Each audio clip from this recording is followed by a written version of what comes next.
Hey, it's Mike Castle with Archive Stereo, and finally, the long-awaited, at least on my part, the review of the REL T0 subwoofer. And the T0 is a very interesting subwoofer because in many ways it's not considered necessarily a true subwoofer in that it only goes down to about 37 hertz. So it's not like I think the KC62, which is a small subwoofer, I think gets into the low 20s, if not 18 or something like that. So but it is a very interesting subwoofer, and I believed that it was going to be good for my purposes because I listen mostly to jazz rock, fusion, classical. I don't have a need for any really major thumping bass or anything like that. And if you don't have this need for this sort of overpowering bass, if you're not using it for a home theater setup, and if you're using it for a small room, even REL acknowledges that this might be the sub for you. And in very short order, I will say that basically it was a very good sub for the system that I had, or it is a very good sub for the system I have. So I want to describe it a little bit, talk about it a little bit, and tell you a little bit about my experience with that sub. First of all, as you can see in the unboxing video that I did, which has become, since we've pivoted the channel toward audio files, it's my number one video. Doesn't mean a lot, but I mean it's the one that's gotten the most traction of them. So people are obviously interested in this T0 from REL, and so the fit and finish, as I say in that video, is incredible. Beautiful gloss finish. I have the black. There is the white gloss as well, which I was actually kind of divided over because they're both so beautiful. For $500 or a little less, actually, they're a beautiful, beautiful finish on that, and it looked well made in every single regard. The other thing that I wanted to mention that I found out early on as I was trying to figure out how do I integrate this into my system and what is the best way for me to use this in my particular system with my particular equipment.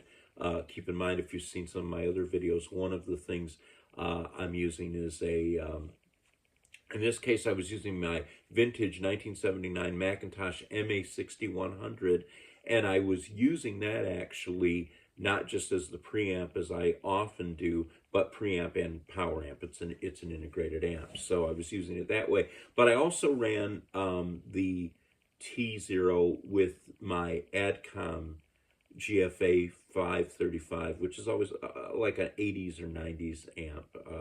So it's a little bit newer, but not a whole lot newer for the power amp there. But in both instances, it ran well, and I'll describe that in a moment. The fit and finish. But what I was saying was the customer service was excellent. As I contacted them about how to use it, they got back to me and then got back to me again with specifics for the equipment that I was running it through and how I should hook it up. And any question I had was answered within a day, most likely less. And I believe these were through email answers, but customer service was great. I got a few notes here because I've got a lot of things to say about this. In terms of setup, okay, so, people, I see this on Facebook groups, the REL group or other groups about people just going crazy over, I put it here, I put it there, I put it, and that's what you're supposed to do. You're supposed to try it in different places. I kind of went a much simpler way because I have to admit, I am not this sort of methodical person. Some people enjoy the setup as much, if not more, than the actual listening. I want to get right to listening. So I have had a sub a long time ago, and for a short period of time it was a passive sub, but I've had a sub in my system, and basically from what I knew, what I decided to do is put the sub on the right-hand side near the front wall where the speakers are. I put it a little to the right of the right speaker. I tried it in the corner at first just because I kind of wanted to experiment with a few positions, but now there's all kinds of great ways on how to find the position, but I have a few issues with those, so I wanted to make it simpler. I wanted to make my life simpler. And the good news is the way that I did it, it worked out fine. Okay. So so it was pretty easy to set up. Now, the first part of the setup, of course, is deciding how are you going to run it, because you have three choices, basically. You can do it from a sub out or a, I guess, a tape one out if you don't have that, if you're using older equipment. And you can put that, I think you could sum like the left and right, and because I think the sub out is just mono, because super low bass from 100 hertz on down, definitely 80 hertz on down, is non-directional, so stereo doesn't matter. This is something we're going to talk about a little bit later as well. But so that was the idea, is that what am I going to do in terms of that? So one of them is to just go like with a sub out. The other is to go the LFE, which is more for home theater. I don't have home theater, so I wasn't even considering that. But what I did, and what I knew I was going to do, and I like this, although I can't explain technically exactly why I like it, but I like the REL philosophy of the best way of doing this is running it through the main speaker outputs at what they call the high output level, or the speaker level. And what you do is you get this nice little speak-on connector that goes into you just twist it into the unit, into the subunit, and then you have three wires that come out of that. Red, yellow, and I believe it's black.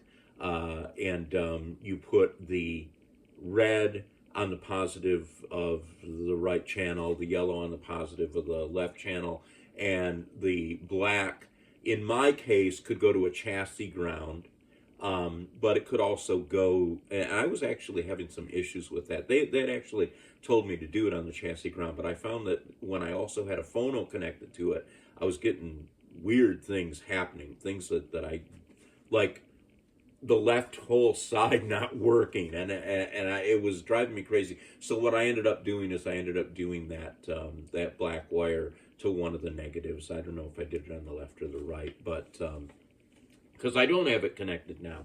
But either way, it worked, and it would have worked in either instance. But so that high level connection.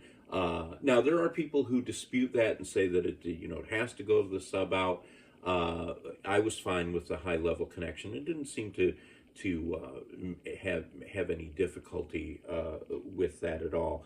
But anyway, so that was the connection. But the other thing is like, getting that sub, I guess what they want you to do is make it so that sub disappears. So in other words, you can't really hear it coming from the sub as much as it's just integrated with the system. And that's kind of the hardest thing. And that does depend on location. It depends on what your crossover point is, which is probably the most important point. It depends on phase, which we can talk about as well. And then it also depends on the volume of the sub. And I think the volume of the sub is probably the least of that, or the easiest to control. Phase supposedly is very easy to control in that you flip it one way and then you flip it the other, and whichever it sounds more bassy, that's the phase that you put. I had a hard time telling that. I tried it in both positions. I think I found the right one, but it wasn't that much of an issue because I was very easily able, in that position that I described earlier, to make that subwoofer disappear, and that I didn't hear it coming from the subwoofer itself. Okay, so it was just bass that was filling in. The hardest part that I found actually was that crossover point, but I mean it kind of should be easy, right? So my speakers, which are Sonus Faber Lumina 2 Amateurs, they only go down to about 55 hertz. I think in theory that's what it is, but I think they actually have a little bit more oomph to them than the ratings give them, because I love those speakers, and I will do a review of those as well. I did the unboxings relatively close to each other, and I've spent a ton of time with those Subwoofers, and I love them as much as more than I did when I first got them. But those are at 55. This is at 37, so it's about 18 hertz lower. And, you know, I've had people on Facebook groups say, that doesn't matter, you're not getting anything and stuff.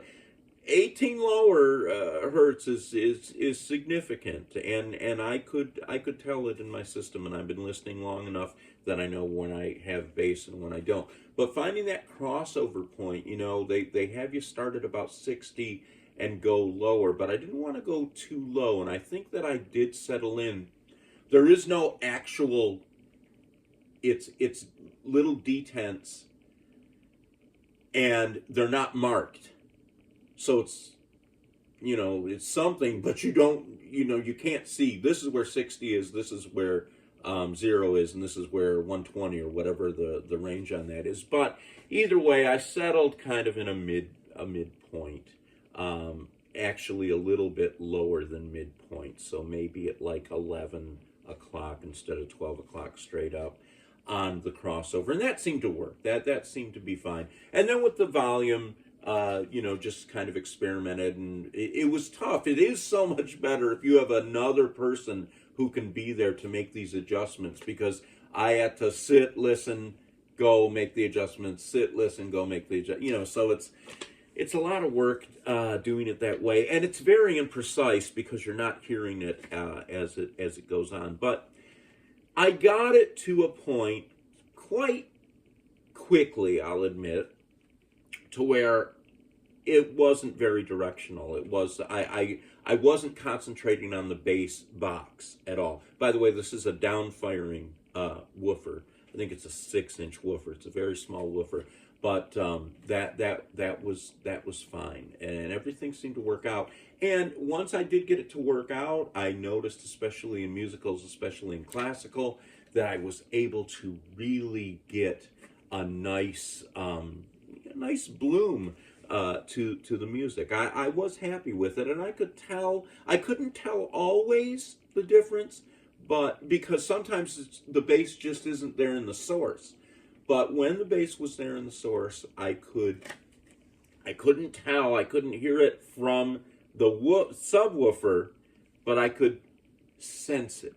And that's exactly what you want to do. So in my very non-methodical, very down and dirty way of doing it, I was able to get this subwoofer to sound good to my ear and to give an addition to the music without it being overly bassy. I do want to say one other thing, that when you're doing all of this, it is good and it is advisable to use something that has a nice repetitive bass line. And I was using some very bassy stuff that I have. Stanley Clark's 1-2 to the Bass, which was an album, I believe, from the 90s or 2000s. And then there was, I like using Esperanza Spalding. I used Esperanza Spalding because she has not just a lot of bassy stuff, although she's a bass player, so she does have bassy stuff, upright acoustic bass, but she also has a lot of like percussive bassy stuff, like I think it's the Udu, you know, which has a root, you know, kind of nice low sound on one of her songs. And the nice thing is I was playing this through a CD, and with the NAD CD that I have, it is the C538.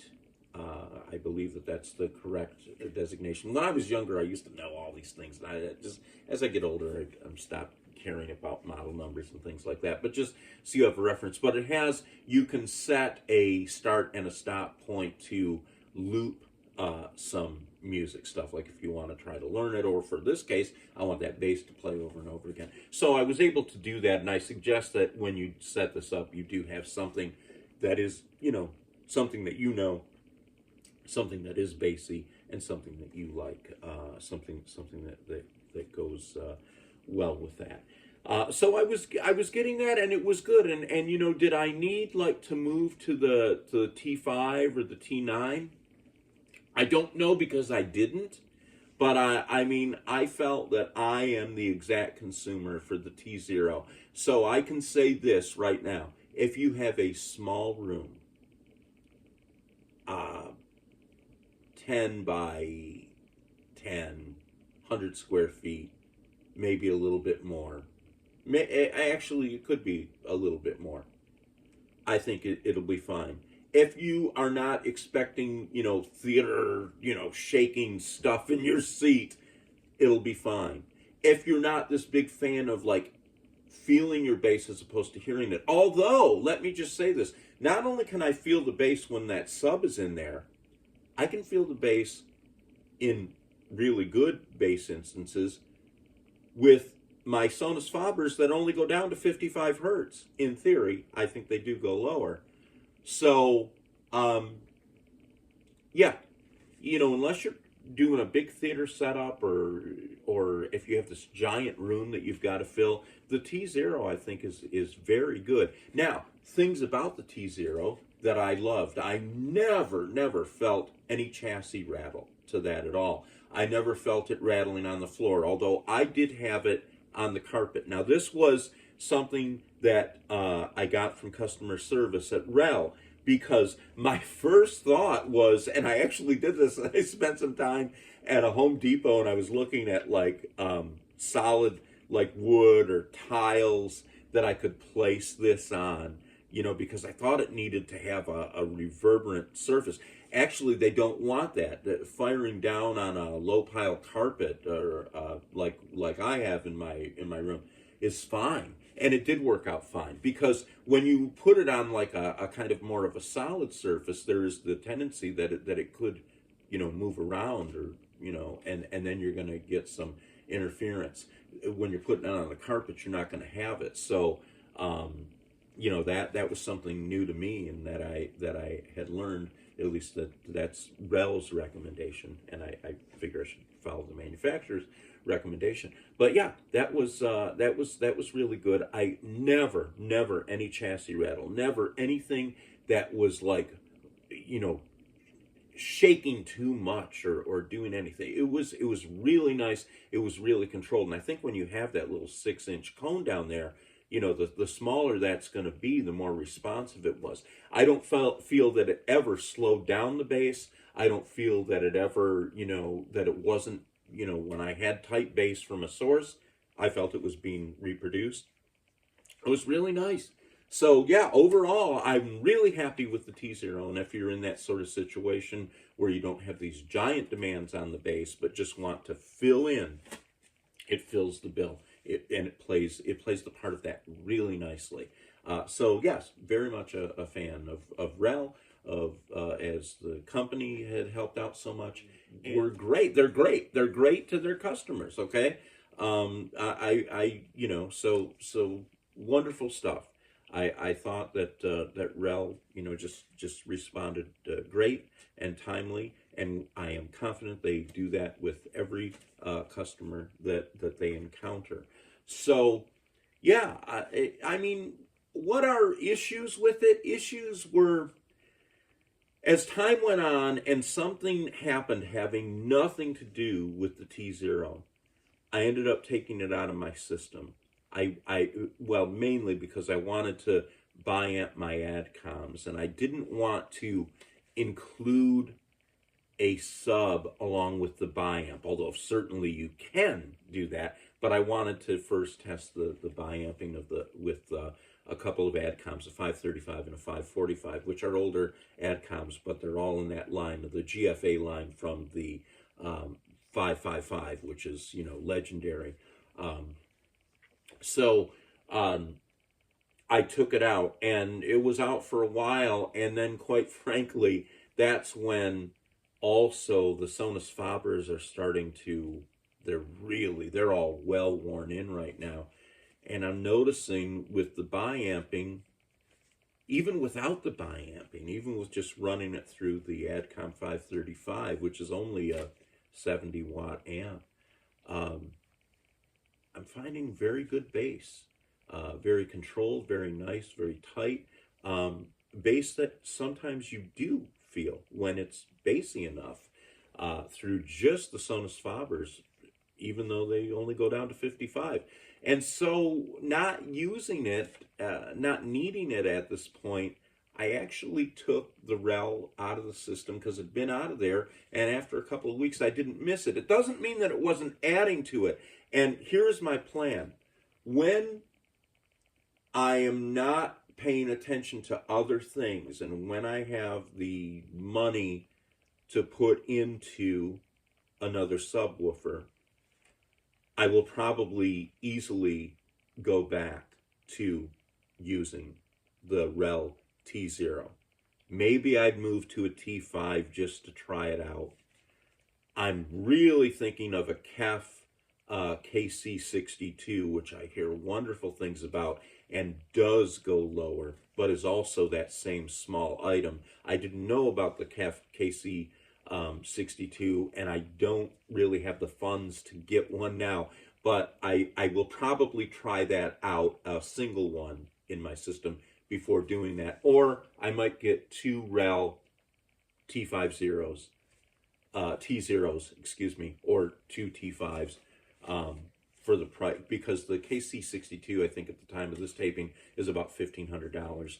The T0 is $500, and the T5 is like $700. So if I wanted to put two T5s in there, that'd be $1,400 or $1,000 if I just go with the T0s, which I would be fine. Now that all brings up a whole nother thing that I keep going back and forth on, and you know, Paul McGowan, who I mention in almost every video and who I really trust implicitly his advice, he is a very big advocate both of REL and of stereo subwoofers.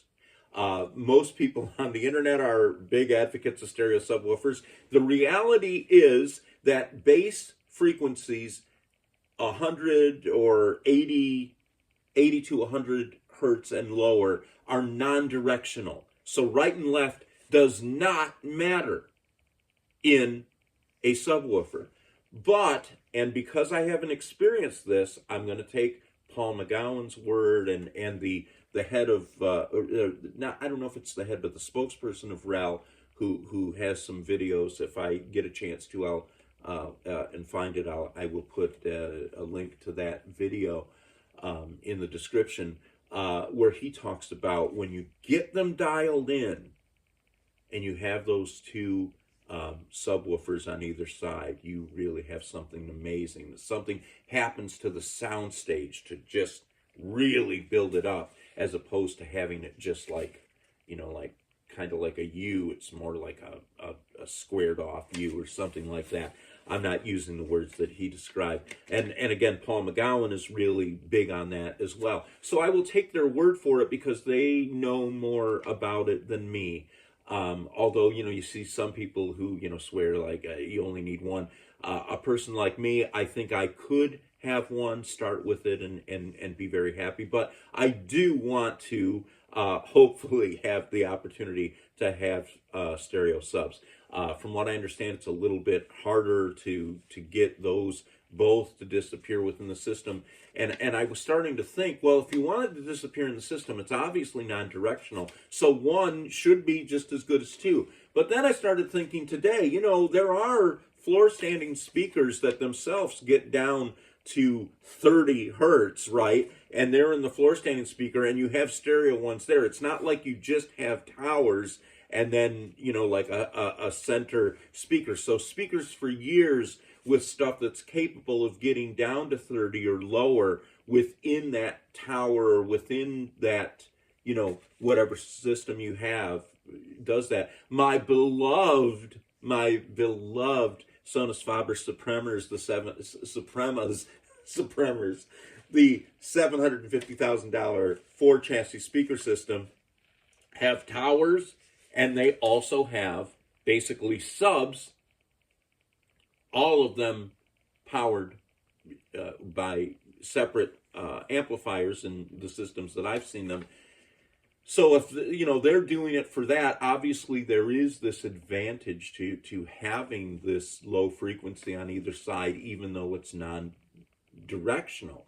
And again, if you get it right, and I've certainly heard it, I've heard it demonstrated, But again, so it's not a simple thing. I will go along with the idea that having stereo subs would be good, just in the same way that having two woofers on either side is good. So I hopefully comment please on what you think about this, because I know people have a lot of comments, and I would love to see them. And again, I don't get a ton of comments because I don't have a ton of traffic, at least at this recording.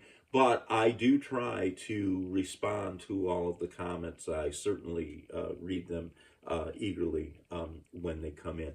So that is basically, though, this is almost a subwoofer dissertation from a guy who has no business doing a subwoofer dissertation. I did my dissertation for history long ago. I don't need to do another dissertation, and I was barely qualified for that one, let alone for this. Just kidding. I liked my history dissertation, which maybe I'll mention one time again, some other time. But what you're here for is the REL T0. And in a small situation, without a lot of base demands, I think it's fine. Having that extra 18 Hertz was really good, I think, in my system.